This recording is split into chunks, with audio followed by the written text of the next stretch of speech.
पुकारती, देश है पुकारता पुकारती माँ भारती। तू चल पड़ा तो चल पड़ेगी माँ भारती, तू चल पड़ा तो चल पड़ेगी माँ भारती, देश है पुकारता पुकारती माँ भारती। उठा कदम बढ़ा कदम कदम कदम बढ़ाए जा, कदम कदम पे दुश्मनों की सिर तू उड़ाए जा। उठेगा वैसी हाथ जोड़ करने तेरी आरती, देश है पुकारता पुकारती माँ भारती।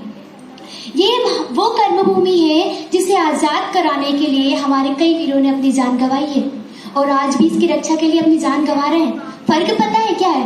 फर्क सिर्फ इतना है कि उस समय हमें हमारे देश को अंग्रेजों से आजाद कराना था और आज हमें हमारे देश को बेरोजगारी, भूखमरी, बलात्कारी, बेरोजगारी सब चीजों से बचाना है। और इन सब चीजों से बचाने के लिए हम सबको एक होना होगा, तब जाके सच्चे अर्थों में राष्ट्र चरित्र निर्माण होगा। राष्ट्र चरित्र निर्माण किसी एक व्यक्ति के चरित्र का निर्माण नहीं है, अपितु यह संपूर्ण राष्ट्र में निवास करने वाले प्रत्येक व्यक्ति के चरित्र का निर्माण है। लेकिन कुछ चंद लोग हैं जो हमारे राष्ट्र चरित्र के निर्माण में एक बाधक बने हुए हैं। इन चंद लोगों को मैं चंद लाइनों में व्यक्त करना चाहूंगी। हाँ, ये वही लोग हैं जो टेबल के ऊपर हाथ मिलाते हैं और टेबल के नीचे पैसे दिखाते हैं। हाँ, ये वही लोग हैं जो साड़ी और दारू के लिए अपना वोट बेच के आ जाते हैं। हाँ, ये वही लोग हैं जो जाति और धर्म के नाम पे दंगे करवाते हैं। फिर से कहूंगी कि ये वही लोग हैं जो हमारे देश में आतंकवादियों को घुसने के लिए रास्ता दिखाते हैं। हाँ, ये वही लोग हैं जो एक अकेली लड़की को देखकर मौका बताते हैं, जिम्मेदारी नहीं। इन चंद लोगों को खत्म करने के लिए हम सबको एक होना होगा, देशभक्ति की प्रबल धारा में हम सबको साथ देना होगा। मदद मांगे अगर कोई तो हम सबको उसका साथ देना होगा। अब मैं बात करना चाहूंगी हमारे देश के एक महत्वपूर्ण वर्ग के महत्वपूर्ण इंसान की। हाँ, वही इंसान जिसे हम कहते हैं किसान। कितने अजीब रंग समेटे हैं ये बेमौसम बारिश अपने में कि अमीर पकोड़े खाने की सोचते हैं और किसान से है।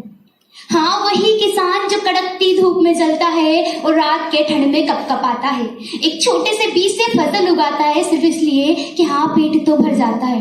लेकिन जिस दिन उसका ये ख्वाब भी अधूरा रह जाता है ना, तो एक ख्याल उसके दिमाग में आता है और अगले दिन हम सबको सुनने में आता है कि कोई किसान फांसी चढ़ जाता है, कोई किसान फांसी चढ़ जाता है। अब आप ही बताइए, इसे बदलने के लिए हम सबको एक साथ होना होगा।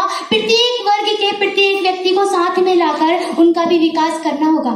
इसलिए मैं कहना चाहूंगी कि अगर करना है विकास और चाहिए सबका साथ, तो देना होगा प्रत्येक वर्ग के प्रत्येक व्यक्ति का साथ, ताकि किसी भी गरीब का ना टूटे विश्वास। कि गरीब कहता है, कतार बड़ी लंबी थी जनाब, सुबह से रात हो गई, ये 2 वक्त की रोटी आज फिर मेरा अधूरा काम हो गई।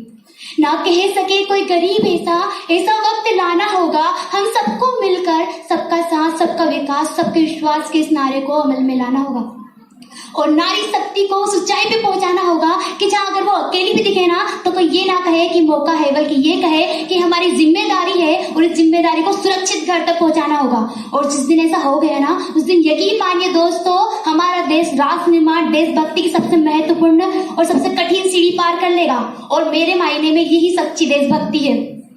और अब मैं बात करना चाहूंगी इसके आगे हमारे लोकतंत्र के चौथे स्तंभ यानी मीडिया की।